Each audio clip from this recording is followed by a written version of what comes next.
Ano masasabi mo dun, Patrick, sa mga nambas kay Doc? Hindi ka daw natulungan ni Doc? Ay, honestly po, nasa situation po ako ngayon na nagsisuffer po ako financially. Hindi naman po deserve yun ni Dr. Love kasi po si Dr. Love po, ang Team EDSI naman po na nila Dr. Love ay malaki din po ang naitulong sa akin nung first year din po ako. Po mga kalinga, papagpalang umaga. Ngayon po mga kalinga pa, scouting po tayo. Scouting na naman po tayo mga kalingap ngayong umaga. Yan, shoutout po sa inyo lahat mga kalingap. Good morning po. Panibagong scouting po ngayong umaga na to. Sana ay... Uy, Patrick to Papasok po siguro si Patrick mga kalingap. Ay, naglalakad siya. Daanan natin. Sakay na natin mga kalingap. Sabay na natin.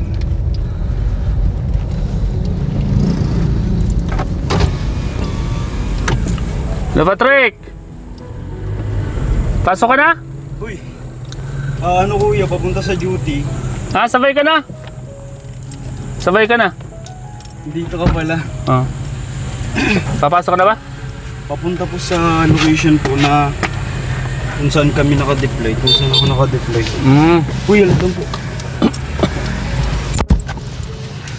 Pasok ka na pala, ano? Dito ka. Sabay ka na sa akin para edad na kita dun sa Sige po. dudutihan mo. Alakad ka lang. Hindi ka nasakay? Doon po ako nagsakay sa labasan. Tapos papasok na po kasi ako dun sa mahal kasi pag nag-tricycle pa. Ay, ganun ba? Po, kaya naman lakarin. Dun sa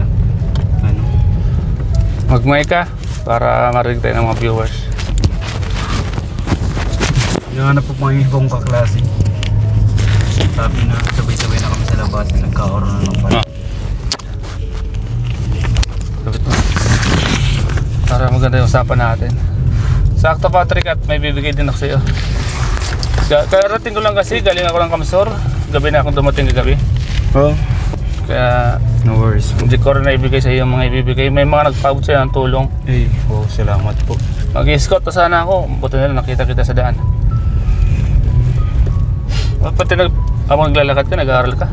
Hindi po, may pinapaaral po kasi sa amin si ma'am about sa dementia tsaka euthanasia. Kung saan naman yung pag-aaral mo? Dun po, yung tulong pong binigay sa akin ng sponsor kong nakaraan, nagagamit ko po siya. Kaya po kahit papaano po, mas po ako ngayon. Buta naman at maraming tumulong, ano? Buta at maraming tumulong, ano, Patrick? Magbigay sa'yo. So makakabayad ka na ng pan ngayon, makakabayad ka na ng tuition mo, ano? Yung balance mo. 20k pa po yung balance ko. Mayroon ditong nagpaabot sa'yo ng tulong, kaya bibigay ko sa'yo. Ayaw po.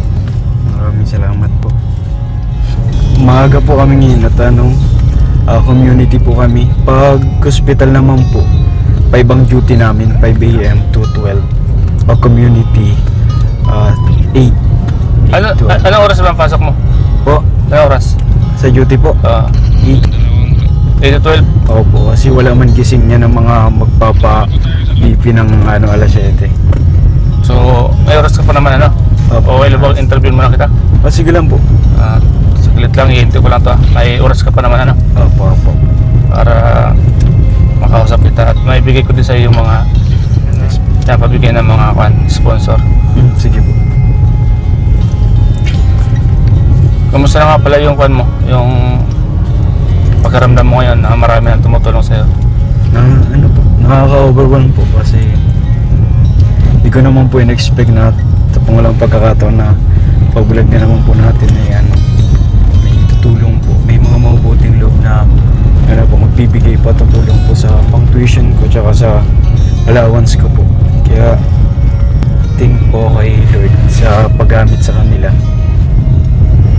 At syempre po sa inyo at sa buong Team Kalingap. Kila Kuya Rab, kila Kuya Bal. Kaya maraming salamat. Kamusta naman kayo ni Doc? Nagkita kayo? Oo po, nagkita po kami. Pumunta ka sa kanila, ano? Nagkuha ko lang po yung pinapakuha lang po sa akin yung package Ayos lang yan at least nakuha mo na yung package at may mga tumulong po doon, di ba?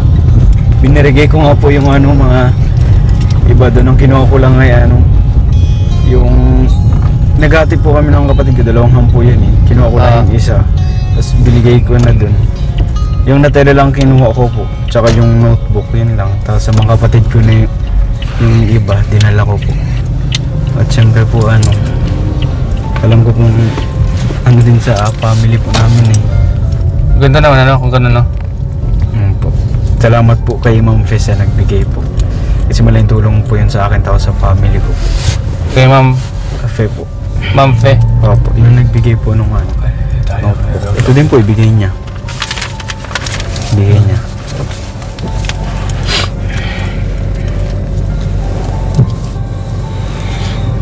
Yung Patrick, abalayin ko na yung oras mo. Tapos samantalayin ko na kasi alam ko busy ka man palagi. May pasok ka palagi kaya bira tayo mag-vlog. Gusto ko pasamahin ni Kuya, kaso minsan nga nahihiya akong ano, magsabing ano kasi di na ako nakakasama eh. Kaya hindi po talaga kaya ng oras eh. Kaya nga eh. Pinabudget Kasi ko kailangan mo niyan, yung oras mo talagang dapat tutok ka talaga sa pag-aaral, no? hindi lang pera ang binabudget, pati oras. Kaya nga, no? Opo. Kumusta man yung mga araw na siyempre nung una kitang ma-vlog uli ay mukhang stress ka ngayon. Kumusta na yung pagkaramdam mo? Andun pa din po, hindi man agad-agad ay makakaalis ka dun sa stress na yun. Siyempre po, nakaka-adapt naman po yung tao paunti-unti. Pero so far, so good naman po. Kaya thank you po sa nag-sponsor po nung nagbigay po ng pera po nung una po nating vlog. Maraming salamat po. Ano masasabi mo doon sa mga nagsasabi na dapat daw nag-iba ka ng course dahil mahirap daw yung nursing? Alam ko man pong mahirap, pero sabi ko nga po, mataas pa ang pangarap ko pero hindi naman ang pride. So kung sa paghingi mo ng tulong ay maabot mo yung pangarap mo, bakit hindi? Di ba po? Pwede mong taasan yung pangarap mo, pero wag lang yung pride. Kasi yung pride mo yung magpapahamak at magpapabagsak sa'yo eh. Siyempre na tinitis ka na lang yung hiya kasi siyempre may pangarap naman ako, may pangarap ako sa family ko mo, may pangarap ako sa sarili ko. Kaya ayun po. Hindi ko na masyadong iniinda yung mga sinasabi nila na mag-ship na ako ng course. May iba pa nga sabi, ba't daw ako papasok sa course kung mahirap lang ako, ganon. Nabasa mo naman yan, di ba? Nabasa mo minsan? Nagambasa po ako ng mga comment. May mga goods, may mga bad, may mga negative, may mga positive. Pero syempre, huwag mo na lang basahin, huwag ka na lang magbasa ng comment. Basta pagpatuloy mo na lang yung ginagawa mo. Para ka mabuti kasi yun naman gusto ng mga... tinatake ko naman po yung boat na yun in a way na makakatulong sa akin. It's either negative, kung may mga sinasabi silang mali, ginagawa ko na lang yung Ano masasabi mo doon sa mga viewers, mga sponsors na pinapalakas ang iyong loob? Siyempre po, ipapasalamat po ako kay Lord kasi may mga po siya, ginagamit po siyang tao, hindi lang financially, bagos po nagbibigay siya ng mga tao na magbibigay siya ng guidance through moral inspiration, ganun po. Kaya po, thank God pa din po ako sa lahat-lahat. Hindi ko mo pong pasalamatan isa-isa, pero thankful po ako sa prayers, guidance, and inspiring message po. Inspiring message nakakatulong po sa akin sa mental ko. Anong masasabi mo doon, Patrick? Kahit na di ka nga kumakain daw, naglalakad, talagang nagsisikap ka, ano masasabi mo doon? Siyempre po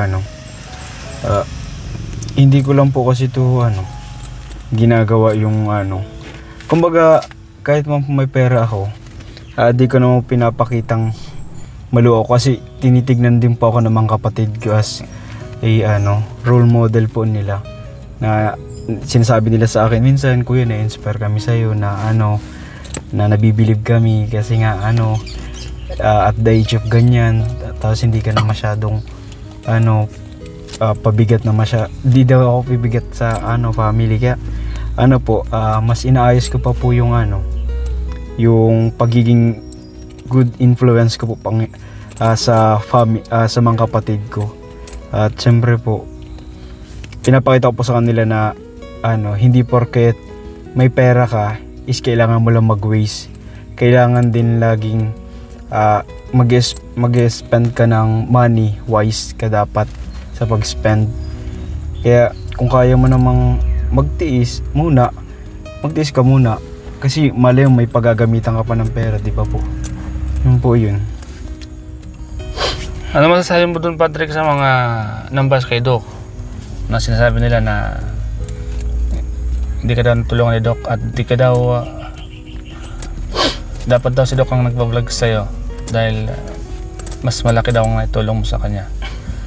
Ay, honestly po, hindi naman po kasi totally ako beneficiary ng Kalingap.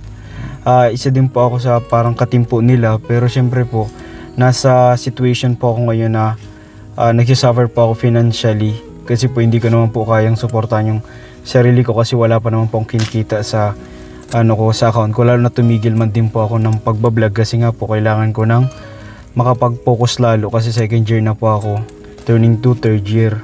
So that po nagulat din po ako doon, nashock din po ako kasi hindi naman po deserve yun ni Dr. Love kasi po si Dr. Love po, ang Team EDSI naman po na nila Dr. Love ay po, malaki din po ang naitulong sa akin nung first year din po ako. Honestly po, talagang nagulat po ako sa pagiging active ng EDSI nung pagtulong, pagbigay ng mga gamit. Yun po, kaya talagang natutuwa po ako yung kila Ma'am Annel Rollinson, kila basta Tito basta po yan, sila Mami Roxy, ganun po, nagpatid man po sila ng tulong. Pero sabi ko nga po, ang pera naman po is nawawala man po yan, nagpipay yan, hindi yan mag-i-stay sa akin kasi po lalo na nag-aaral po ako, solo buhay po ako mag-aral, kaya syempre po ma-waste talaga yun kasi ako doon sa nagtatanong, di ba nagbigay ng pera, ba't wala na, ganun. Syempre po nagtituition po ako, nag-allowance po ako, nagkakain ako, nagbabayad ako sa mga bayaran sa school, nagtutulong din pa ako kahit papaano sa mga kapatid ko. So po ba, dapat kailangan magstay yung pera pag binigyan ako ng 10,000, dapat 10,000 pa din yun sa sunod na taon. So hindi po yung ganun. Kaya po ang pakiusap ko lang po, wag po tayong mambash. It's either kay Dr. Love or sa buong Team Kalingap. Kasi po lahat naman po yan nagbibigay po ng pantay-pantay na trato po. At gusto lang din po, angad lang po talaga makatulong. And saksi din po ako doon, makakapagsabi po ako doon. Hindi dahil katimpo nila ako, bagkus nararanasan ko po kasi yung tulong at yung gabay nila, yung pagmamalasakit nila. Yun po yung gusto ko lang pong sabihin sa mga viewers and basher po, na mali po yung perspective and nami-misinterpret nila yung action ng tao or sinasabi. So po, yun po, i-stop lang po yung bashing. Kasi di ba marami akong nabasa, na comment. Gusto ko lang naman kasing linawin yun, at yun sinabi mo na nga para naman yung ibang mga viewers ay malinawan. Opo. Kasi di ko rin baka mamaya, di ba, sa mga kapawas nila na si Doc ganito, walang naitulong. Siyempre si Doc magagalit sa akin yun, di ba? Mas maganda rin yung sinabi mo dito sa vlog ko, no? Na si Doc ay malaki din yung naitulong niya. Opo, malaki man po. At man po ng para gusto ko rin malaman ng mga viewers. Kasi mamaya kasi nung unang vlog natin, magtampo sa akin si Doc dahil pintakti nga siya ng bus. Opo. Kaya sinabi ko rin sa yun kasi di ba, at alam naman natin lahat yan.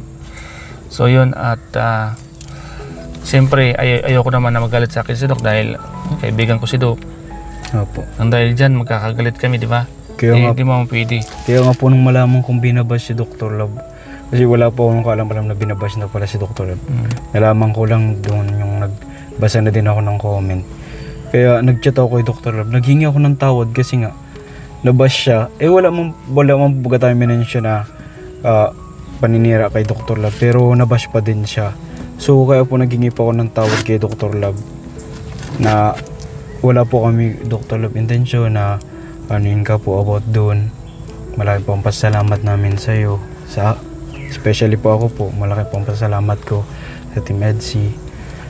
Kaya po, yun po, naging iman po ang tawad. Hindi man daw po siya galit. Saka ako nag-chat din ako sa kanya kasi sabi ko, wala kami masamang intensyon. Yung vlog namin, binibigyan lang ng kaulugan ng mga ibang viewers. Opo. Na just, Yung viewers lang naman po ang nag-ano nun. hindi naman dapat. Opo. Kasi mahirap mga yung tayo kami dalawa nila magkakasama ng loob dahil sa mga ganyang comment, di ba? Opo. Pangit naman. Kaya maganda na yung linaw natin yung mga nangyari. Opo. Kaya salamat sa mga sponsor na andyan palagi. Yes. Yun. Salamat sa EDSI sa EDSI supporters at iba pa. Dahil andyan sila palaging nakasupport. Nawa nga sa sayo nung nakita nilang i-vlog kita nung una. Kasi stress ka daw eh. Natutuwa po ako pag na iba-vlog po ako kahit papaano kasi po malaking tulong po yun sa pag-aaral ko. Yun po. Kasi kailangan talaga sa pag-aaral mo financial talaga Kung ano lang po, kung siguro po kung ibang course ko po, makakapagtrabaho pa po ako kaya kong magtrabaho pagsabayin. Kasi nung senior school ako, nagtrabaho pa ako McDo, Jollibee, Infinity. So, kung ang course ko ay mag-gaan lang po sana, hindi nakaka-stress, kaya ko pong magtrabaho, kaya ko na po ang sarili ko. Kaso, nursing po kasi, puro talaga, busy talaga, sleepless, yan. Side talaga, drain sa financial. Kaya, yan po. Humingi po ako ng tulong. Saan ka ngayon mag-duty? Diyan po sa may parte din ng magang. Ano yan, maghapon na? Ano po, hanggang 12 lang po. Tapos, 1 to 7, may pasok na naman po sa school. Bale, ano yung mga ginagawa niya pag nag-duty kayo sa school? Ay, dyan sa mga barangay? Ano po, more on educating kami. Educator po kami ng La Consolacion. Nag-educate po kami ng mga pregnant, mga may kapansanan, ganun po, may mga sugat, ganun, may mga problema sa health. So in-educate po nila namin sila, pinapangaralan po, binibigyan po ng mga advice and suggestion kasi po mga napag-aralan na po namin yun. Then nagtitake po kami ng mga vital sign like pulse rate, temperature, blood pressure, ganun po. Sine-check po namin yung ibang matters, tapos yung ibang mga gusto nila pang ipa-check po. May dala ka bang dyan pang blood pressure? Andun na po. Iniwan ko po kasi yun sa kaklase ko. Sabi ko, siya na lang magdala bukas. Kasi po magka-team po kami. Andun sa kanya yung bag. Kasi wala pa po baga akong bag. Di pa ako nakakabili. Sayang kung may dala ka magpapa-blood pressure sana ako sa'yo. Asunod po. Wala pa po kasi ako nabibiling bag. Kulang pa po baga kasi sa materials. Halos nakikihalo lang po ako sa bag ng iba. Sabihin ko dyan ko muna ilagay to, ganyan. Kaya, yun po. Pero magkasama naman kayo doon sa barangay? Opo, magka-team po kami. So, meron nga pala akong Patrick, meron nga pala akong ibibigay sa iyo. Yung mga nagpabigay ng may mga nagpabigay ng tulong para sa pag-aral mo, pang tuition mo. Thank you so much po. So, wait lang, ibibigay ko. Sige po. So, mga kalingap, sa mga nagpaabot po ng tulong kay Patrick. So, bibigay ko po kay Patrick. Salamat po sa lahat ng mga viewers po natin, mga kalingap, sa mga tumutulong po kay Patrick po. Thank you so much po. Malaking tulong po ito kay Patrick, mga kalingap, sa kanyang pag-aaral. Salamat po kay Ma'am Nuevie Guide, nagpabot po ng 4K from Washburn, Chicago. Ma'am Marquita Z. Santos, nagpabot ng 4K po. Ma'am Alicia Lopez, nagpabot po ng 10K. Maraming salamat po, ma'am. At kay Ma'am Lolita Bonaventura, nagpaabot po ng 5K po. Thank you so much from California. At kay Ma'am Duna Vilacol, nagpaabot po ng 3K. At kay Ma'am Jessica Somsyo Gayogor, nagpaabot po ng 5K po. Thank you so much po. So, yun po mga kalingap, salamat po sa inyo lahat. At total 31k po mga kalingap. Salamat po mga kalingap. Thank you so much po. 31k po lahat yung natanggap po ni Patrick ngayong pera. Thank you so much. So bibilangin ko po sa kanya. Ano, 1, 2, 3, 4, 5, 6, 7, 8, 9, 10, 11, 12, 13, 14, 15, 16, 17, 18, 19, 20, 21, 22, 23, 23. Nasa Gcash ko pa yung 8,000 po. send ko sa'yo. Kay Ma'am Angel Rason Netro, Dito po. nagpaabot din siya ng 2k. Thank you so much po. Thank you so much po sa mga nagbigay po. Kay Kuya din po. Thank you so much po sa pag-vlog sa akin. Salamat po sa natanggap kong 31,000. Yan, maraming salamat po. Ganito lang po talaga mag-react pag nasasak lang po ako. Di ba masyado makapagsalita. Kaya po. Pero lubos po ang pasasalamat ko po. Kay Star, sa mga sponsors, sa mga viewers po. At syempre po sa Team Kalingap, kila Kuya Rob, kila Kuya Val, Ate Edna, Ate Jackie, sa lahat ng K-Boys po. Thank you so much po, marami sa malaking tulong po na ibinigay po ninyo, mga sponsor. Lagi ko pong sinasabi na asahan nyo po na lagi ko po itong magagamit na maayos. I-spend ko po ito ng maayos and wise po, according po sa mga needs ko sa schools, hindi sa mga wants ko. Kaya maraming salamat po. Thank you so much, Kuya, marami. Basta gamit mo lang sa kabutihan ha. Thank you po. Sa lahat ng mga nabibigay sa'yo, palagan mo yan. Ano Patrick?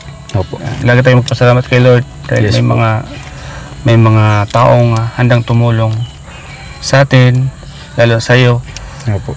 Yan, basta lagi mo lang tatandaan, lahat ng ito ay galing kay Lord.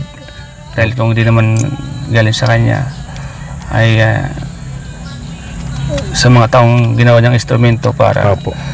magpabot ng tulong. Ang channel ko ay instrumento lang. Thank you so much. Ginawa lang akong instrumento ni Lord para mapaabot ko din sa mga viewers yung mga kailangan mo, mga nangangailangan ng tulong katulad mo. Opo. Kaya maraming salamat po sa mga tumulong po kay Patrick, mga kalingap. Sana po ay mas lalo pa po kayong pagpalain ni Lord dahil napakabuti niyo po. Napakabuti niyo po sa mga katulad ni Patrick na Thank you so nagsisikap much po sa kanyang pag-aaral. So ayun po mga kalingap, maraming salamat po sa lahat ng nanood ng vlog na ito. Maraming salamat po sa inyo lahat mga kalingap. Salamat po kay Kuya Val, kay Ate Edna, kay Kalingap Rap, kay Ma'am Jack, at sa lahat ng K-Voice at sa lahat ng sponsors, viewers. Maraming salamat po sa inyo lahat. God bless po, ingat po palagi.